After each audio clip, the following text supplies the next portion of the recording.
Welcome back. In the last part of this section, we're going to be looking at a little physics application for derivatives.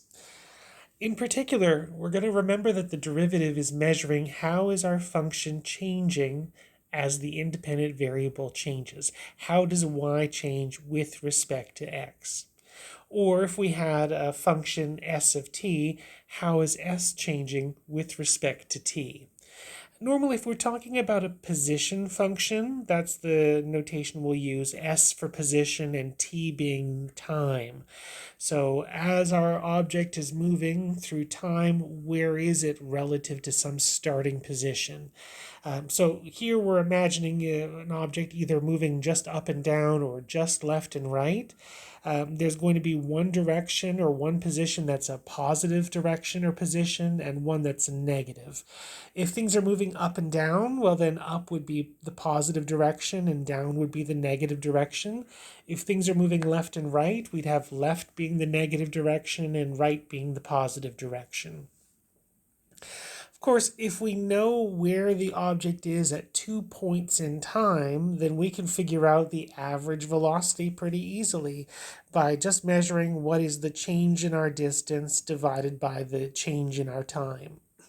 Of course, the average velocity doesn't give us how things are changing at any instant in time. It's just telling us an average of all the velocities that were covered over that interval.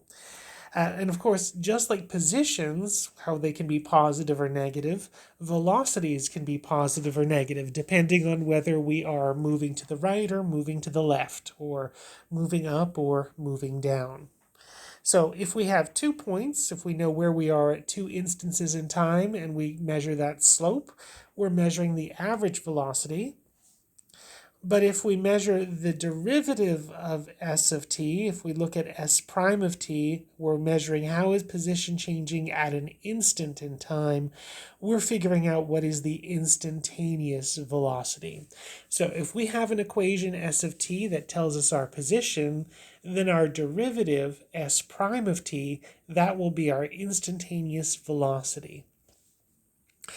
Something that you would learn if you take a physics class would be this formula for the equation of an object in free fall.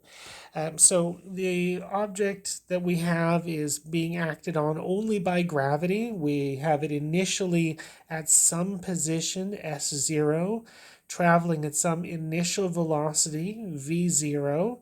And at that point, I'm not doing anything to it other than letting gravity take effect.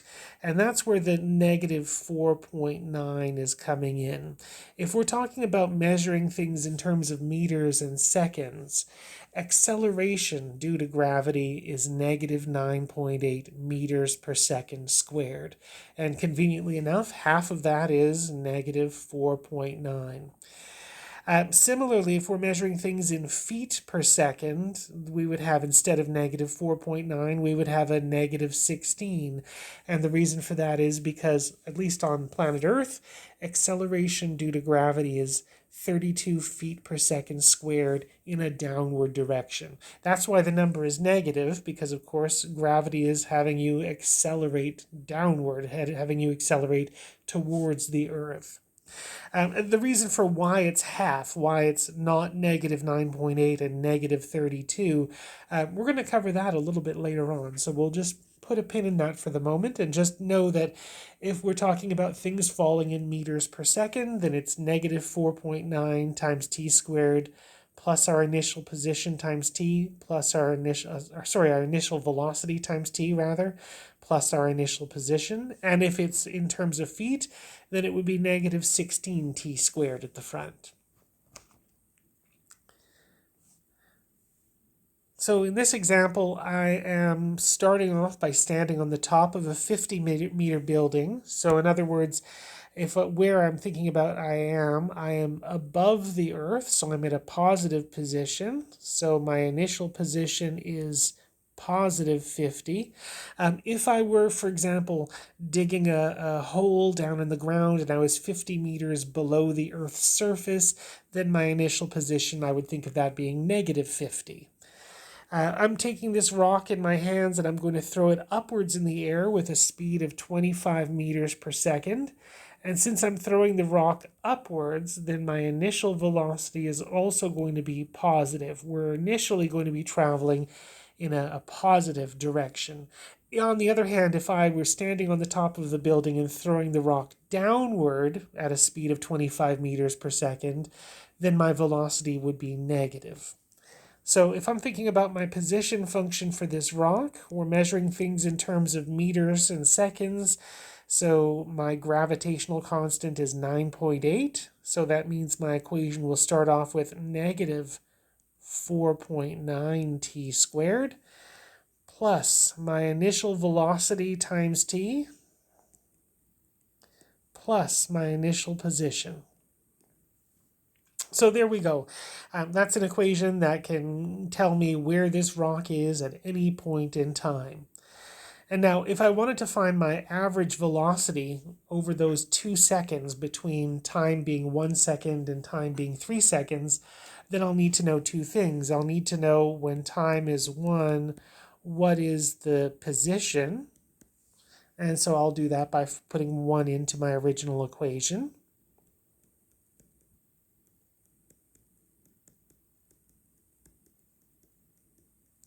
So initially, after 1 second has passed, the rock will have a position of 70.1 meters. The rock will be 70.1 meters above the Earth's surface. And when time is 3, where will the rock be?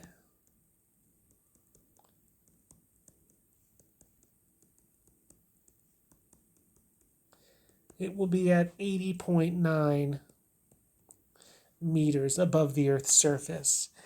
And so now if we're looking for the average velocity, that's just found by taking the difference in our positions, last position minus first one, over the difference in time, last time minus first one. And that gives me 5.4. So that means the average velocity is 5.4 meters per second. That doesn't mean that the rock, of course, is traveling 5.4 meters per second over that entire interval. In fact, if we were to look at the equation of S of t and graph it, we'd find that the rock is actually traveling upwards for part of that interval and also traveling downward for part of that interval. So in part of that interval, it has a positive velocity, and in part of that interval, it has a negative velocity. Now, if we wanted to know what is my velocity at any particular point in time, I would need to think about the instantaneous velocity. In other words, I'd be thinking about the derivative. And so that's what I want to find here. I want not the average velocity over some interval. I just want to know what's the velocity after 1 second. And if I wanted to know what the velocity is after 1 second, I would need to know what is the derivative of position at 1 second.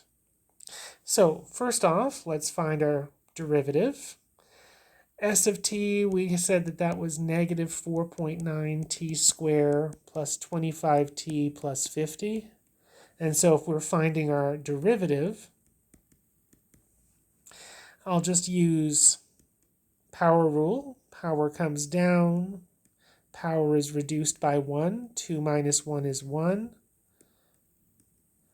Power comes down, that's t to the 1, so when the power comes down and the power is reduced by 1, it's now power of 0.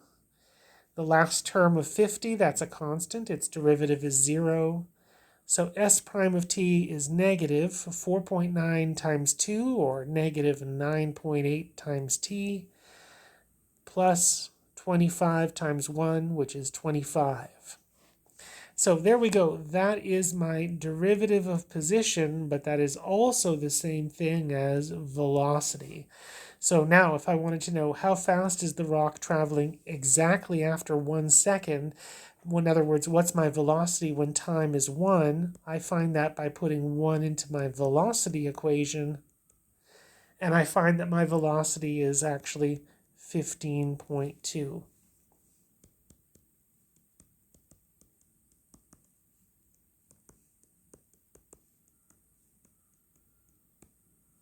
So 15.2 meters per second.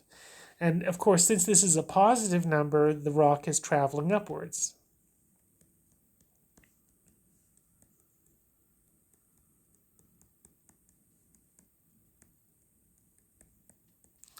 If you wanted to, and I didn't ask this in this question, but if you wanted to calculate how fast is the rock traveling at 3 seconds, you'd find that for that, the derivative happens to be something negative, which means that at the 3-second mark, the rock has already started heading downward.